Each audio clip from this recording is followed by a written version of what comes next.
Magluluto pala ako dito ng biko. Ang ginagawa ko ngayon ay pinapakuluan ko yung 3 pirasong bunga ng gata ng niyog hanggang sa maglatik. Nakita nyo naman, nagkakaroon na siya ng latik pero kailangan mag golden brown muna siya. Ang latik kasi ang aking gagawing topping sa aking biko.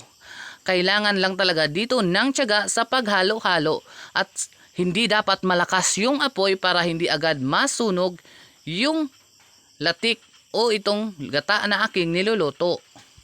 Para pantay yung pagkakaluto. Mas maganda naman na magluto na dahan-dahan lang yung apoy para mas maganda. Nailagay ko na nga pala yung asukal bago itong malagkit. Pero ito na nga inalo-halo ko para maghalo yung asukal at yung malagkit. Nilagyan ko pala ito ng talbos ng kalamansi para sa aroma, para mabango siya. Ang pagluluto ko ng biko na ganito ay itinuro ng lula ko. Itinuro niya sa akin dahil nga sa masarap siya magluto at syempre ako naman ay mahilig magluto. Kaya noon, kung magluluto siya ng biko ay palagi niya akong kasama.